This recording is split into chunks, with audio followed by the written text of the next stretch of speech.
अॻूणे ISI सरबराह फैज़ हमीद खे बाज़ाब्ता तौर चार्ज शीट कयो वियो। ISPR मूजिब फैज़ हमीद ख़िलाफ़ फील्ड जनरल कोर्ट मार्शल जी कार्रवाई शुरू कई वई। ISPR मूजिब इन चार्जिस में सियासी सरगर्मियुनि में मुलविस हुअण, ऑफिशियल सीक्रेट एक्ट जी भञगड़ी कंदे रियासत जे तहफ़्फ़ुज़ मुफ़ाद खे नुक़सान पहुचाइण, इख़्तियारनि जो ग़लत इस्तेमाल ऐं माण्हुनि खे नाजाइज़ नुक़सान पहुचाइण शामिल आहिनि। ISPR जो चवण आहे त फील्ड जनरल कोर्ट मार्शल जे अमल दौरान मुल्क में ॾपण ऐं बदअमनीअ बाबति पुरतशद्दुद वाक़िअनि में फैज़ हमीद जे मुलविस हुअण बाबति जांच बि कई पई वञे। उन्हनि में 9 मई सां जुड़ियल वाक़िआ बि जांच हेठि आहिनि। ISPR मूजिब फील्ड जनरल कोर्ट मार्शल जे अमल दौरान फैज़ हमीद खे क़ानून मूजिब समूरा क़ानूनी हक़ बि फ़राहम कया पिया वञनि।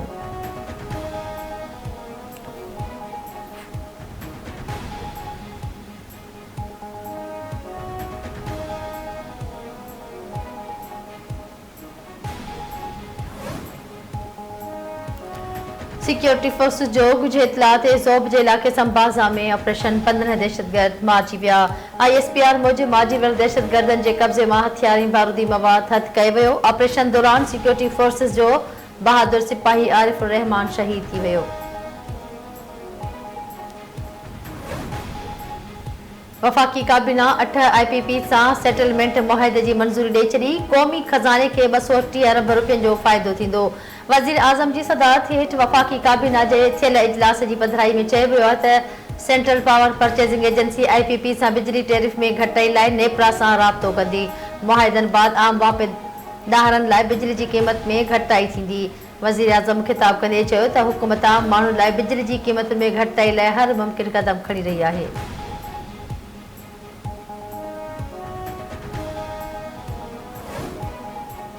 जिन माण्हुनि इस्लामाबाद ते चढ़ाई करण जी नापाक कोशिश कई ऐं भञ डाह कई, पाकिस्तान ख़िलाफ़ उन साज़िश में मुलविस माण्हुनि खे कंहिं बि सूरत में न छॾियो वेंदो। बेगुनाह माण्हुनि खे को बि हथ न लॻाईंदो। वज़ीर आज़म शहबाज शरीफ़ जो वफ़ाक़ी काबीना जे इजलास खे ख़िताब चवे थो मुल्क में महांगाई घटि थी 3.57 ते पहुची वई आहे। मुल्क में अमन अमान ऐं सियासी इस्तेहकाम मुआशी इस्तेहकाम ऐं मुल्की तरक़ीअ लाइ अहम आहे। आज़रबाईजान पाकिस्तान में $2 अरब जी सीड़पकारी करे रहियो आहे। मुल्क में परॾेही मटा सटा जे ज़ख़ीरनि में रिकॉर्ड वाधि थी आहे। इहो समुंड पार रहंदड़ पाकिस्तानियुनि जो एतमाद जो इज़हार आहे। पाकिस्तान शाम जे मामले में अणधुरियो आहे। शाम में फाथल पाकिस्तान जी वापसी लाइ हू कोशिशूं करे रहिया आहिनि।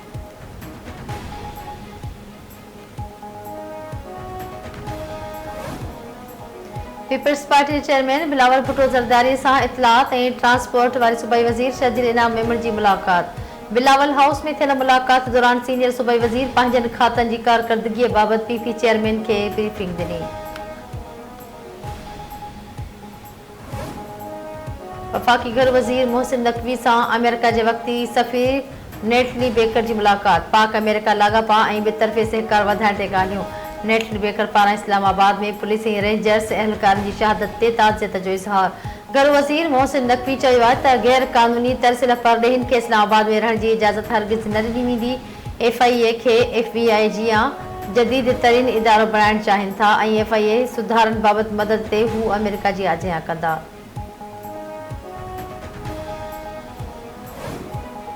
पाकिस्तानी शयुनि जे बाइकॉट जो ऐलान अफ़सोस जोॻो आहे। KP हुकूमत जी वज़ीरनि जी सिविल नाफ़रमानी ॻाल्हि जी मुख़ालिफ़त ख़ुशीअ जी ॻाल्हि आहे। ग़ैर मुल्कियुनि खे फ़ाइदो पहुचाइण लाइ फ़ौज खे कमज़ोर करण जी साज़िश कई पई वञे। PTI अॻवान डी चौक तां भॼी विया हुआ। PTI सियासी पार्टी न पर विगोड़नि जो टोलो आहे। साफ़िन खे हिरासत करण वारी मुहिम हलाई पई वञे। साफ़िन ऐं संदनि घर भातियुनि खे निशानो बणाइण मज़म्मत जोॻो अमल आहे। साफ़िन खे निशानो बणाईंदड़ खे न छॾियो वेंदो। सुद समा वारे वफ़ाक़ी वज़ीर अता तार जी प्रेस कॉन्फ्रेंस। सुप्रीम कोर्ट हसास इदारनि में सियासी सेल ख़त्म करण जी रिपोर्ट तलब करे वरिती। असगर ख़ान केस जी ॿुधणी दौरान एडिशनल अटॉर्नी जनरल खे बचाव वारी वज़ारत जो जवाब जमा कराइण जो हुकुम। हसास इदारनि में सियासी सेल त ख़त्म करे छॾिया हुआ। एडिशनल अटॉर्नी जनरल जी अदालत खे आगाही। इन जो मतिलबु आहे त हसास इदारनि में सियासी सेल हुआ। जस्टिस मुस्तरद हिलाली जा रिमार्क्स। जिन माण्हू 1990 जी इलेक्शन चोरी कई उन्हनि ख़िलाफ़ एक्शन थियो। सलमान अकरम राजा जो सवाल। FIA असगर ख़ान केस में इंक्वायरी बंदि करे छॾी। एडिशनल अटॉर्नी जनरल जो जवाब। छा सियासतदाननि में विरहायल रक़म रिकवर कई वई? वॾा वॾा सियासी नाला आहिनि जिन में रक़म विरहाइण जो इल्ज़ाम लॻायो वियो। जस्टिस हसन अज़हर रिज़वी जो पुछाणो FIA जी इंक्वायरी में रक़म विरहाइण जूं शाहिदियूं न मिलियूं। एडिशनल अटॉर्नी जनरल अदालत बचाव वारी वज़ारत जी रिपोर्ट तलब कंदे ॿुधणी मुलतवी करे छॾी। फौजी अदालत में सिविलियंस जे ट्रायल वारे केस में हिरासत हेठि माण्हुनि खे आम जेलनि में मुंतक़िल करण जी इस्तदा रद्द। सुप्रीम कोर्ट में फौजी अदालत में सिविलियंस जे ट्रायल वारे केस जी ॿुधणी। गिरफ़्तार माण्हुनि सां आम जेलनि में घटि में घटि मुलाक़ात थी सघे थी। हिरासत में वरितल माण्हुनि खे आम जेलनि में मुंतक़िल कयो वञे। लतीफ़ खोसा जी इस्तदा मुलाक़ात जे हवाले सां अटॉर्नी जनरल ख़ातिरी कराए चुको आहे। हू केस ॿुधी रहिया आहिनि, कंहिं ॿिए पासे न वञो। जस्टिस अमीनुद्दीन ख़ान जा remarks. Army chief general Asim Munir सां बरतानिया में गोल्ड मेडल हासिल कंदड़ पाकिस्तान आर्मी टीम जी मुलाक़ात। आर्मी चीफ आलमी प्लेटफॉर्म ते पाकिस्तान जी वकालत खे बरक़रार रखण ते टीम जी कामयाबी ते वाखाण कई। ISPR मूजिब मश्क में 4 खां 13 अक्टूबर 2024 ताईं बरतानिया में थी। मश्क में 143 टीमुनि शिरकत कई। मश्क कैमरन पेट्रोल आलमी सतह ते सभ खां वधीक चैलेंजिंग फौजी मश्कनि मंझां हिकु आहे। कैमरन पेट्रोल मश्क विच वेल्स जे जाबलू इलाक़े में कई वेंदी आहे।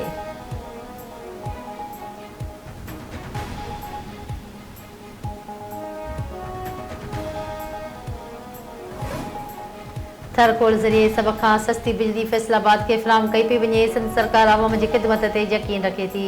सभ खां वॾो हाउसिंग प्रोजेक्ट सिंध में ठही रहियो आहे। 1.5 करोड़ माण्हुनि लाइ घर ठही रहिया आहिनि। वॾे वज़ीर मुराद अली शाह जो लाहौर में गवर्नर सरदार सलीम सां गॾु मीडिया सां ॻाल्हियूं। चवे थो त पीपल्स पार्टी इलेक्शन में सभ खां वधीक सीटियूं खटियूं। हुकूमत में शिकायत हूंदी आहे, सभिनी खे गॾु खणी हलंदासीं।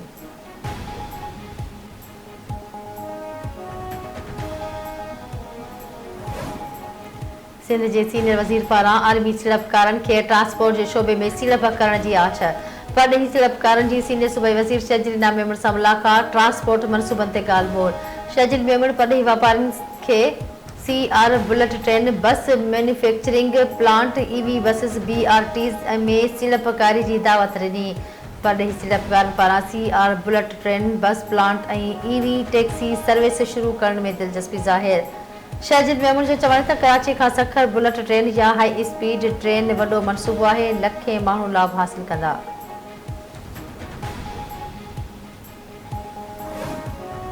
नवाब शाह वेझो मुबैना तौरु कचो शराब वापराइण सबबि वधीक पोरत फ़ौत। 2 ॾींहनि दौरान कचो शराब वापराइण सबबि फ़ौतियलनि जो अंगु वधी 6 थी वियो।